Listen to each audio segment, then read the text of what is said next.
Let's put the women and children to bed and go looking for dinner. Jon Rothstein here on the CBS Sports College Basketball YouTube page. Later in this show, I'll be joined by Ole Miss head coach Chris Beard. Want you to get in the chat. Give me all your questions on everything that's going on in college basketball. I will get to them later in the show as well. And I also want you to hit that subscribe button as we get going today. A lot of ground to cover on the eve of the Sweet 16 to the 2025 NCAA tournament. But first, let's get to three big things.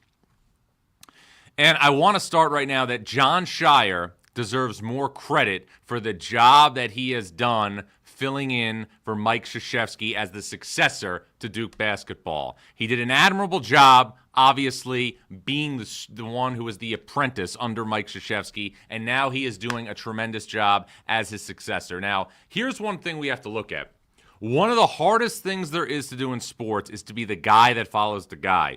Most coaches would tell you that you want to be the guy who follows the guy who followed the guy. Jon Scheyer has completely dispelled that notion. He has slayed things in 3 years at Duke. The first year, Duke went to the NCAA tournament after winning the ACC tournament, lost to Tennessee in the round of 32, but again had a 27-win season. Last year, a 27-win season that came up just short of the Final Four against NC State. And this year, Scheyer has again taken the Blue Devils to the second weekend of the NCAA tournament, 33-3 entering Thursday night's game against Arizona in Newark. Now, with all that said, and I do want to point out that Jon Scheyer has been extremely more successful than a lot of other people that have followed legends in coaching circles in college basketball. Hubert Davis has done a good job following Roy Williams, took North Carolina to the national title game, took North Carolina to the last two NCAA tournaments, but Scheyer has been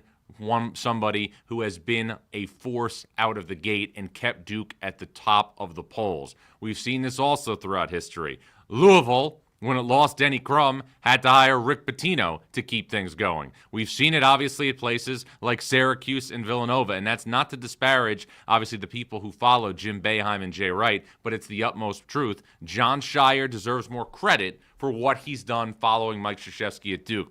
Now, with that said, anything less than a trip to the Final Four will be a major, major disappointment for Duke. Not just because Duke 2 years ago lost to Tennessee without Zakai Ziegler in the round of 32. Not just because last year Duke lost to an NC State team in the Elite Eight that was not going to get an at-large bid to the NCAA tournament. The reason that Duke will have a scenario where it's a Final Four or bust type field is real simple. Last year, you went to the Elite Eight and you lost. And this year, Duke unequivocally has the best roster in the sport. And it may not be close. You have a generational talent in Cooper Flagg. You have a secondary scorer in Con Knipple. You have a player in Tyrese Proctor who is emerging as a third scorer behind Flagg and Knipple, averaging 22 points per game in his first two NCAA tournament games. And the role players are all in place. Malawach is in place. James is in place. And Jon Scheyer told reporters earlier on Wednesday in Newark that there is a chance that Malik Brown could play Thursday for Duke against Arizona. He's been out, obviously, the last couple of weeks due to a shoulder injury. But I've said it before and I'll say it again. If Malik Brown can play defensively for Duke in this NCAA tournament, it will give Duke a look similar defensively to what it had 10 years ago when Emil Jefferson was playing for the Blue Devils when they won the national title for the last time under Mike Krzyzewski. Jon Scheyer deserves all the praise for the job he has done in following a legend. But for this Duke team, for this Duke program, for fans of Duke basketball, the season will feel like a disappointment unless you win 2 more games. Now, many people didn't think that Arkansas would win 2 games in the NCAA tournament or even a game in the NCAA tournament. But John Calipari has Arkansas in the Sweet 16 after beating Kansas and St. John's and Providence. And all of this came without Adou Thiero. Now, I look at the Sweet 16 from 30,000 feet, and to me, Adou Thiero is the wild card to watch in the Sweet 16 because Adou Thiero, when he was healthy, was playing like an all-SEC caliber player. He hasn't played since February 22nd due to a knee injury, but Adou Thiero, when he was peaking during the season, was a player who was instrumental in helping Arkansas beat Kentucky at Rupp Arena. He was instrumental in a very close loss against Alabama at Bud Walton Arena. This is somebody, again, who is an all-conference caliber player, and that's the type of talent that Arkansas could add to its lineup. Now, John Calipari announced yesterday on the Pat McAfee show that Thiero should be able to play 12 to 15 minutes. I talked to Calipari yesterday afternoon. He said that yesterday was going to be the first time that Thiero was going to go through contact drills in practice, and that would be the final hurdle for him being cleared for the matchup in San Francisco with Texas Tech on Thursday night. But if Arkansas gets Thiero, the ceiling for a team that you have seen already win 2 NCAA tournament games gets exponentially higher. Now, there is some concern about whether or not we're going to see the chemistry disrupted. There is some concern about whether or not we're going to see the rotation disrupted. But here's the bottom line. This time of year, when you have an opportunity to augment your overall talent base, you do it 7 days a week and twice on Sunday. And now think about this Arkansas team, who 2 days ago I told you is a Cinderella story to watch in this NCAA tournament because it's a 10 seed that started 0-5 in SEC play.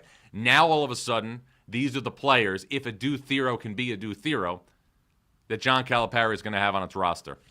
DJ Wagner, 5-star player. Boogie Flan, 5-star player. Carter Knox, highly touted freshman who's getting better and better. Adou Thiero, potential first-round pick. Jonas Adou was a starter last year for Tennessee when it went to the Elite Eight and lost to Zach Edey and Purdue. Trevin Brazil. Arkansas has enough to win 2 games this week in San Francisco. I don't know if the Razorbacks will do that, but I do know this. Adou Thiero is the wild card to watch in the Sweet 16 because Arkansas has a chance to give us a completely different look than it's had in the last month. I did the game on Thanksgiving Day in Kansas City when Arkansas lost to Illinois, and Thiero was unequivocally Arkansas's best player. Again, this is the wild card to watch in the Sweet 16. And the Sweet 16 this year, and I talked about this a bunch on Monday, does not have a bad game, does not have a bad matchup. There was obviously some people griping that there wasn't enough Cinderellas, there wasn't enough non-power conference teams. That, to me, again, is somebody who is standing on their front lawn and just yelling at the sky. Because this is what you got. Top left of your bracket, Auburn, Michigan. Dynamite matchup. Michigan State, Ole Miss. We'll talk to Chris Beard here in a couple minutes. He and Tom Izzo square off in a rematch just like it was in 2019 in the Final Four when Texas Tech played Michigan State and beat Michigan State. Florida, Maryland, massive matchup. Florida got through the white knuckler against UConn on Sunday in Raleigh. Maryland playing great basketball. We're going to talk about everything that's going on with Kevin Willard and Maryland and Villanova later in this show. I touched on Arkansas against Texas Tech. Obviously, the Razorbacks are going to need everything they have up front to be in a scenario where they can try and contain what we're seeing from JT Toppin. You look at the top right now of your bracket. Duke, Arizona tomorrow night, a heavyweight matchup, and Alabama and BYU in what I think could be the best matchup we have in the Sweet 16. BYU has scored 77 points or more in 10 of its last 11 games, and then the only time they didn't score 77 or more during that stretch was when it played Houston. And Alabama's averaging 91 points a game. Bottom right, Houston, Purdue, Kentucky, Tennessee, in Indianapolis. I'm taking Auburn, Michigan State, Arkansas, Florida. And then on the right side, I'm going to take Duke and Alabama. And I'm going to take Houston, and I'm going to take Tennessee. And my Final Four, for once, is still intact this late in the bracket. And I'm sticking with my original Final Four of Michigan State, Florida, Duke, and Houston.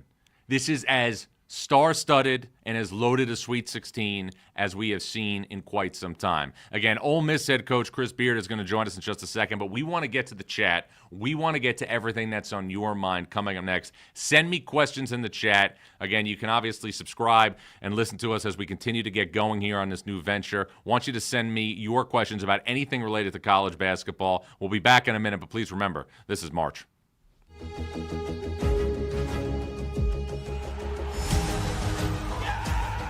Incredible job. How we've come together this year, freaking unbelievable. Every time it ends, it's hard. We just didn't have our A game today. Nobody has an ego on this team. Nobody's worried about their own individual stats. I think that's what separates teams that win championships. I just want this team to go down as what everybody expects us to do. Be cutting nets in April. A lot of people didn't have us picked to win a lot of things, and we just came in with the mindset that we're going to do this. It's like a rhythm. So once you find out your rhythm and other people's rhythm, it makes the game a lot easier. Nobody actually gets this opportunity. You have to seize every moment. It just makes those one shining moments even more special.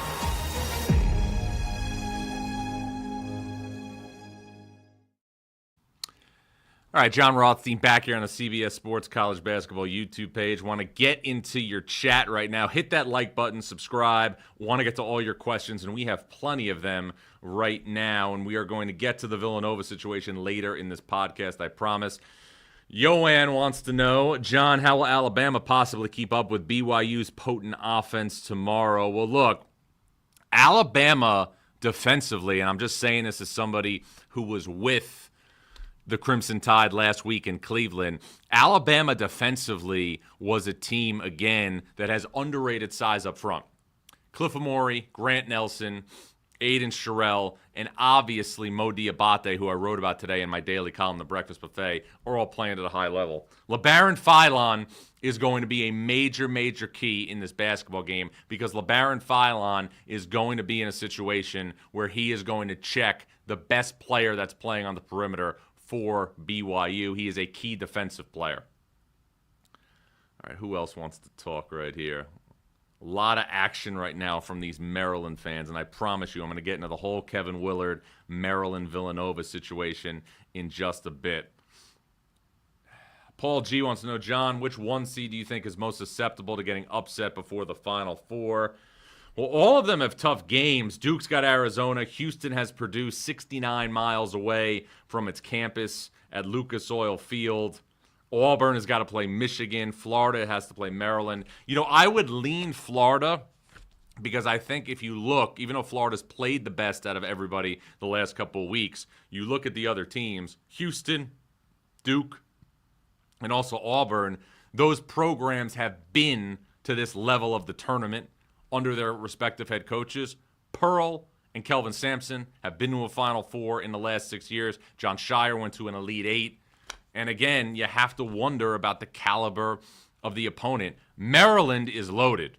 Maryland has as good a starting five as there is in college basketball. Now, I do think Florida's depth up front with the surplus it has, up front will be able to wear down Derek Queen. But I would say Maryland, but I think we're splitting atoms at that point. Rowan Haydet wants to know, John, what are your opinions on Michigan State? Do you think they have what it takes to get back to the championship game at the Final Four? Well, I had Michigan State last week in Cleveland, and I'll say this about the Spartans. Michigan State does not have elite talent, and what I mean by that is there's no Miles Bridges, there's no Jaren Jackson, there's no Gary Harris, there's none of those teams, but Michigan State is connected.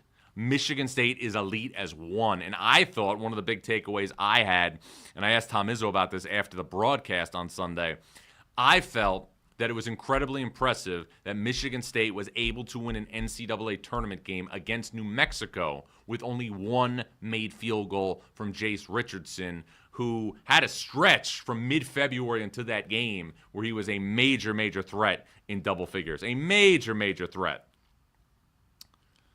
Keep scrolling on now to see what you guys want to chat about. So many people want to talk about this Maryland Kevin Willard stuff. We're going to get to it, I promise. A lot of Auburn fans. And Todd Pettiford Truther wants to know, John, does Auburn have such a big advantage at the guard spots that it doesn't matter if Golden and Wolf go off for a 20-piece? Look, I think that Auburn's depth has to play a factor in this game. Michigan's been turnover prone, and ironically enough, we are going to see a former Auburn point guard, Trey Donaldson, who spent 2 years with the Tigers, go against his old team coming up Friday night in Atlanta. I also think the geography of this plays into Auburn's favor big time, because I think Auburn has made, and Bruce Pearl has really made, Atlanta Auburn East since he took the job in 2014. Andrew Schaefer wants to know, question for John, which team is most likely to get back to the NCAA tournament with their new coach, NC State or Virginia? Look, I think that, and I talked about this a bunch on Monday, I think that Will Wade and Ryan Odom were both great hires for a conference that's drastically struggling compared to what it used to be. The ACC is in a major crisis when you look at the state of this conference, because let's look at the last 2 years. Last year, 5 teams from the ACC, 5 of the 15, made the NCAA tournament. One of them, NC State, which went all the way to the Final Four, would not have gotten into the field unless for an automatic qualifier. And then another team, Virginia, scored 42 points in a first 4 loss to Colorado State. Let's look at this year. The ACC expands to 18 teams. 4 ACC teams get into the field, and obviously there was a highly controversial inclusion of North Carolina. But think about the amount of teams out of 18 that got to the field out of the ACC. 4 out of 18. That is less than 1/3. Think about the coaches that this league has lost since 2017. Rick Pitino, Jim Boeheim, Mike Krzyzewski, Roy Williams, Tony Bennett, Mike Bray, Buzz Williams, Leonard Hamilton, Jim Larinaga. Hall of Famers, icons, proven head coaches have left this league. So if you're asking me, what do I think about Will Wade and Ryan Odom? I think there's never been a better time for somebody to take an ACC job. You know what I think about Will Wade. I think the roster at NC State will be flipped, and I think they'll be flipped quickly. And Ryan Odom is somebody who has proven that regardless of where he is going to get a team to the NCAA tournament. Did it at UMBC, where he pulled off one of the biggest upsets in the history of college basketball. Did it at Utah State, and he did it this past year at VCU. Now, another coach that has done great things in the NCAA tournament with multiple programs is Chris Beard. He has Ole Miss in the Sweet 16. The Rebels will take on Michigan State Friday night in Atlanta. And when we return, we will check in with Ole Miss head coach Chris Beard. Guys, can you feel it? Legends were born here. History was made here. These are hallowed grounds. Hallowed grounds? The NCIS squad room? Well, I wasn't talking about that, but I was talking about Augusta National.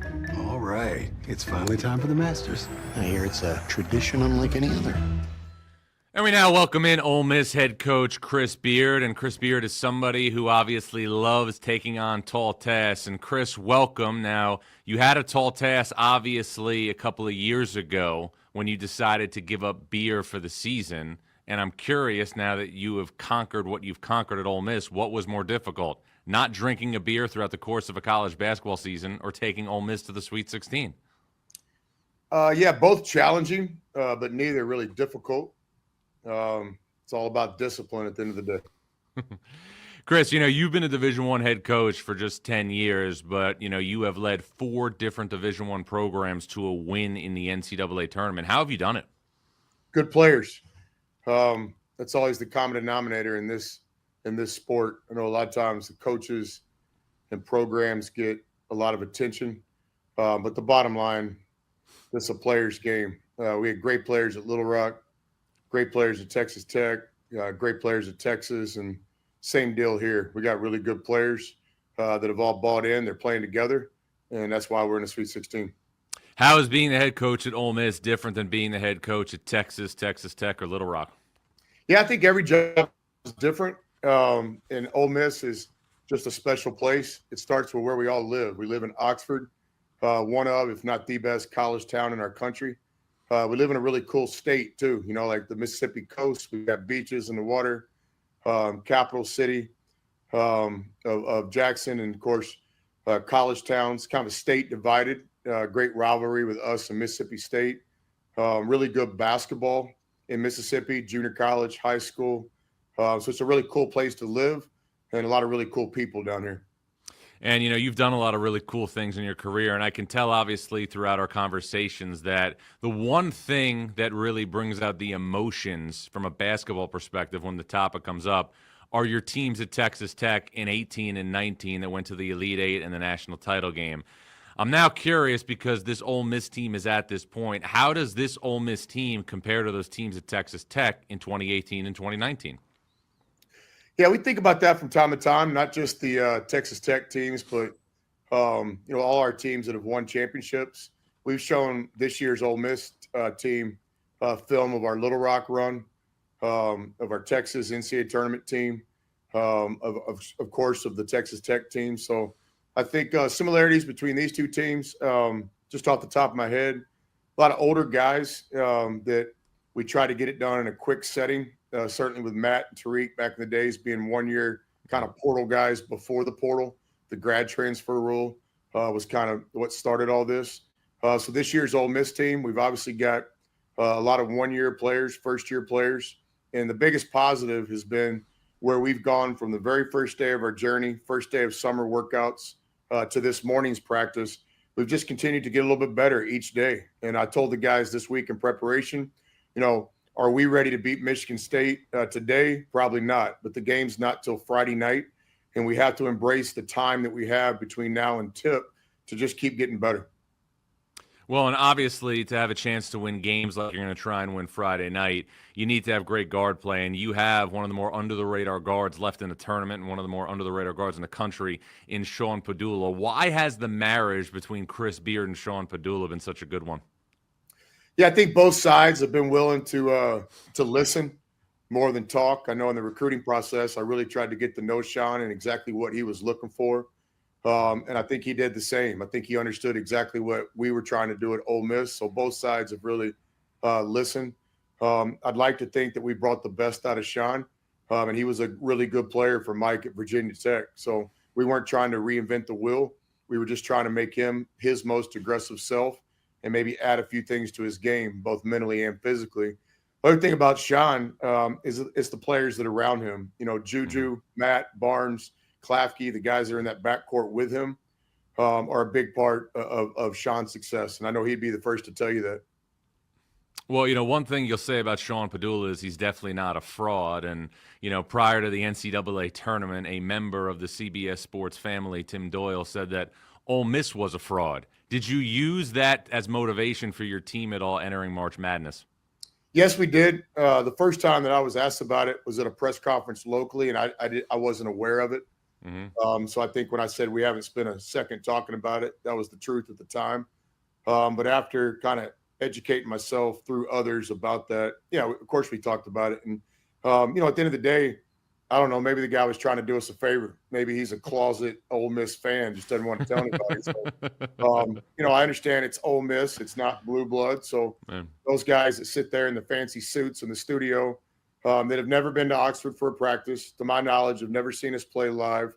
They get paid to stir the pot a little bit. So above all, we say thank you. We say thank you for, all publicity is good publicity. And, there's no doubt about it. Our guys are looking for that chip. They're looking for that fuel, and it comes from all over. I know Andy Katz, somebody I respect a lot. He's got a 16 of 16, and that's been on our locker room bulletin board this week as well.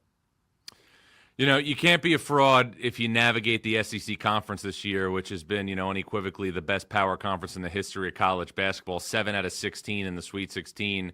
For somebody like you that has such a great reverence for basketball, what was it like to coach in the SEC this season? It was awesome. At the end of the day, it's an opportunity. It's pressure is a privilege. That's like a bumper sticker, but it really is true. This is why you sign up for this. When I got into coaching, it was to coach the best players on the highest stage. Mm-hmm. And these players are looking to play on the highest stage. So as hard as the SEC is, the grueling 2 games a week and all that. I mean, when coaches start whining about that, they ought to get another job. I mean, there's not another coach in the country that wouldn't want to coach in the SEC, where every night's a tier 1 game. every night's an opportunity. And so, yeah, there's a lot of dark days during the journey, but just to remind yourself each morning when your day starts and each evening when your day ends, I mean, this is a blessing. Like, you know, if you can compete in the SEC, you can compete in the NCAA tournament. And I think that's true with us. I mean, we look at the 16 teams left around the country. You know, we've beaten a lot of them.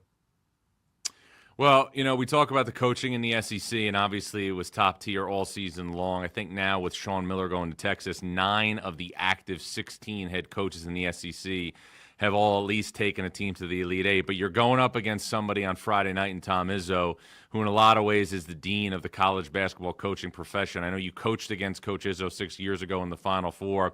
How would you describe your emotions as you're getting set to trade blows with one of the best to ever do it? Yeah, well, it's not going to be me and Coach playing, you know, like if we played one-on-one at the top of the key, that'd be a different deal. So it's going to be his team versus ours. But, I mean, let's just keep it real, like no fluff here. Whenever you have a chance to compete against the best, it's an opportunity for your program. You know, it's more than a game. How can we stack up with these teams that are programs, not just teams? So I think Coach is one of the best that's ever done this. He's on my Mount Rushmore. He's adapted over the years. College basketball has changed in his 30-plus year career. Recently, name, image, and likeness, portal. What's the common denominator of Michigan State? Coach Izzo. He can adapt. He's changed, but at the same time, he's stayed true to his values of team, defense, rebounding, culture. And so, yeah, it's a challenge. We're looking forward to it. We'll have to play our best game of the year, period. It'll have to be 40 minutes of the best we can play to be in the game. But I'm confident our guys understand that.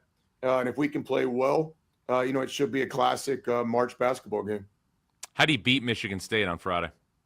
Well, I think the first thing is you have to match their toughness. I don't think you can out-tough them. You have to match it.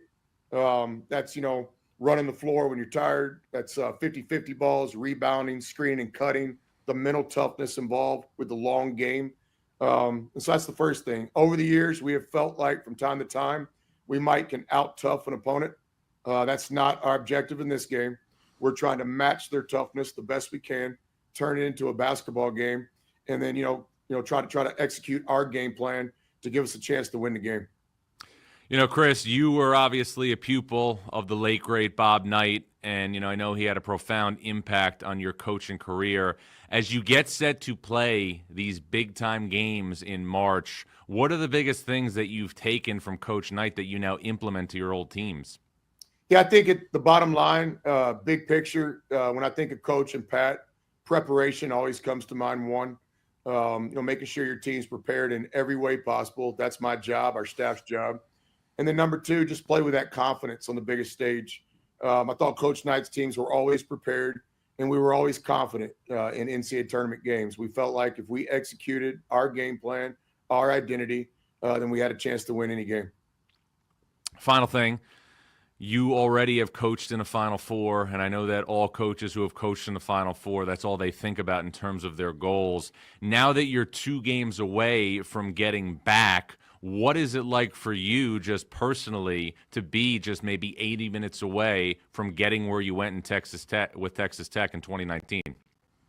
Yeah, I just think about the opportunity for the players. Certainly the Final Four changes people's lives.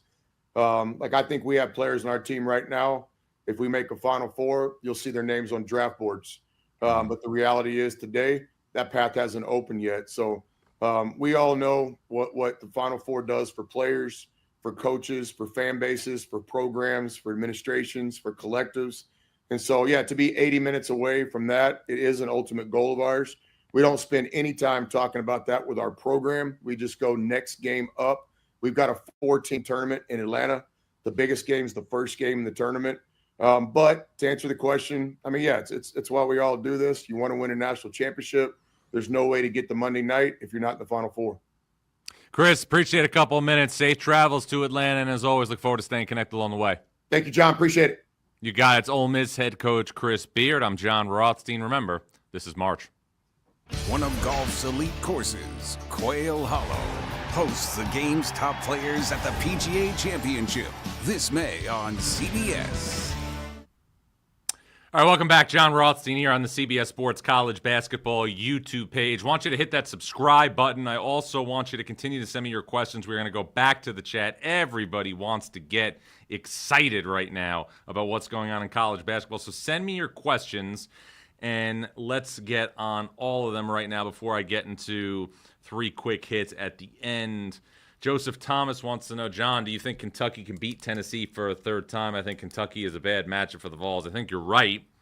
I think that Kentucky's ability to go over the top of Tennessee's defense gives Kentucky a major advantage. And Mick Cronin talked about this a little bit during UCLA's game when UCLA lost last week. Tennessee forces you to start your offense and everything you do further out.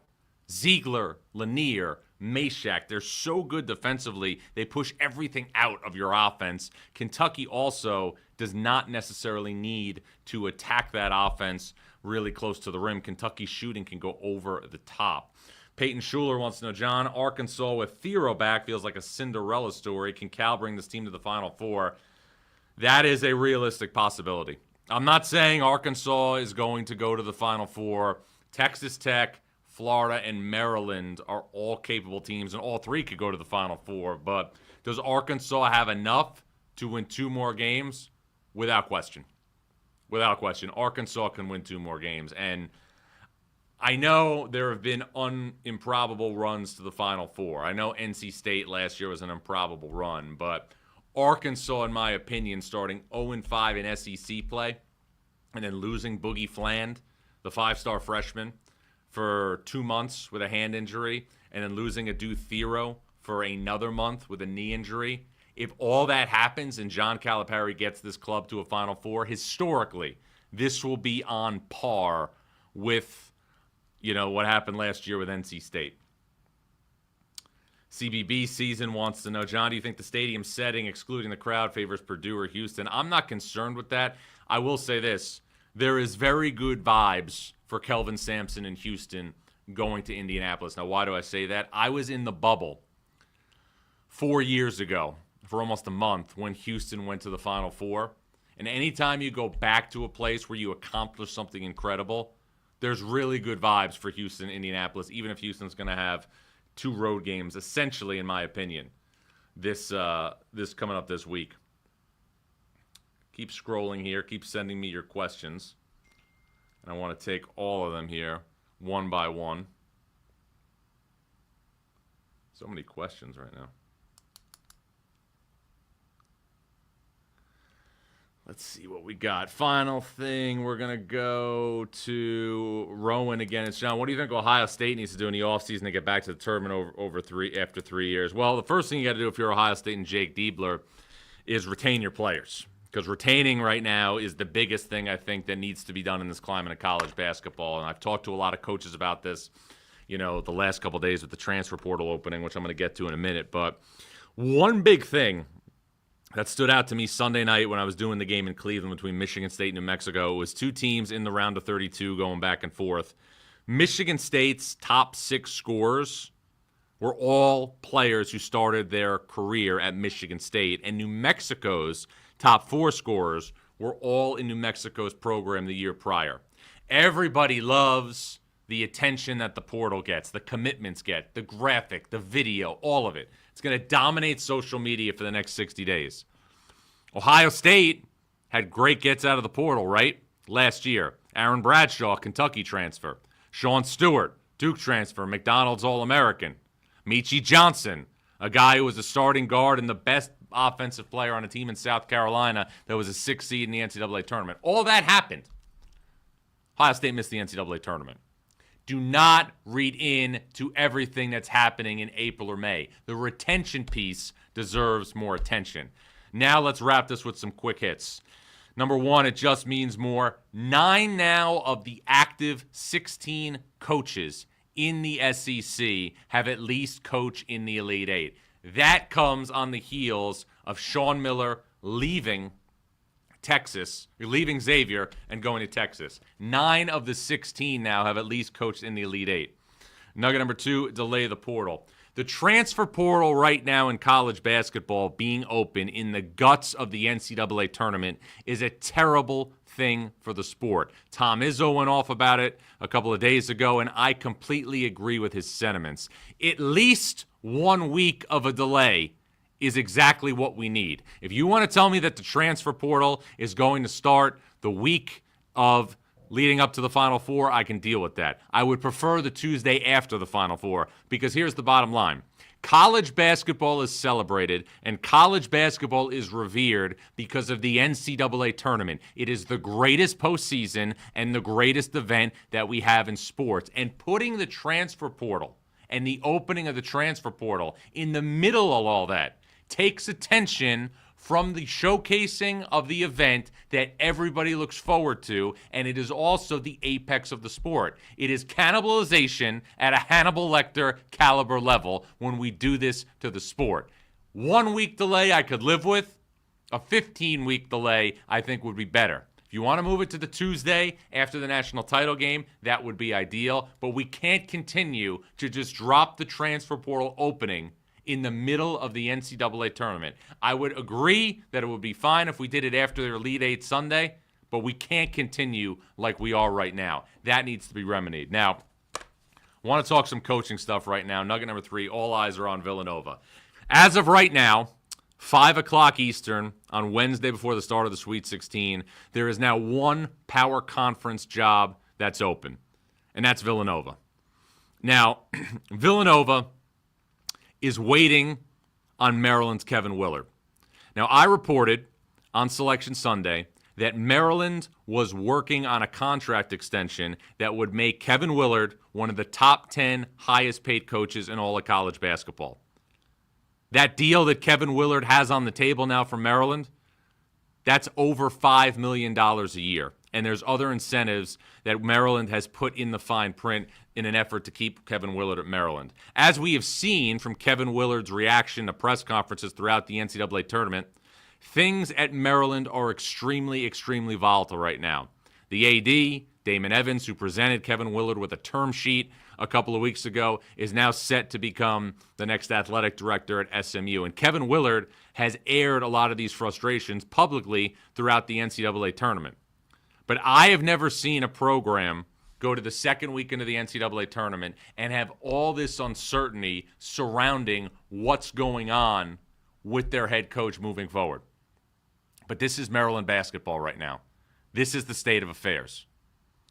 So Kevin Willard is going to weigh the offer to stay at Maryland and be one of the top 10 highest paid coaches in college basketball, or he's going to go and be the next head coach at Villanova and go back to the Big East where he had great success at Seton Hall. Now, you can make rationalizations for both. There's a lot of stuff out there right now that with revenue sharing and everything that's going to change in college sports right after the season, that Big East programs will have more resources for their budget to pay players and so on and so forth. This is just what I want to say to the Villanova fan and to the college basketball fan. Whether it's Kevin Willard or somebody else, the expectations for the next head coach at Villanova cannot be expected to be comparable to the last 10 years that Villanova had under Jay Wright. And if you study the history of Villanova's program prior to that 10-year stretch, there were pockets of success. Rolly Massimino won a national championship in 1985. He did it as an 8 seed. He got to the Elite Eight in 1988, lost to Oklahoma. Steve Lapis, our colleague and friend here at CBS Sports, had great success at Villanova in the mid-90s. Won the Big East tournament title in 1995. 3 seed in 95, 3 seed in 96, and then obviously was a 4 seed in 97 with Tim Thomas. Jay Wright, Final Four in 2009. But when you really split the atom, and you look at the final 10 years of Jay Wright at Villanova from 2013 to 2022, it is a run that I don't know if we will ever see replicated again in college basketball. 2014, Villanova's a 2 seed. 2015, Villanova's a 1 seed. 2016, Villanova wins the national championship. 2017, Villanova's a 1 seed. 2018, Villanova's a 1 seed. 2019, Villanova loses to Purdue in the round of 32. 2020, no tournament. 2021, Villanova loses Colin Gillespie to a torn ACL late in the year, still goes to the Sweet 16. 2022, Villanova advances to the Final Four. That type of run may never happen again in college basketball. So regardless of who takes over this new chapter at Villanova, let's temper the expectations a little bit. Because what you saw from the fall of 2013 to the spring of 2022 may never happen again. You know what's going to happen again, though? The Sweet 16. And it could be one of the best Sweet 16s that we have seen in quite some time. Jon Rothstein here on the CBS Sports College Basketball YouTube page. Always enjoy visiting with you. Stay tuned to social media for our next show as we continue this new voyage. And please remember, we sleep in May.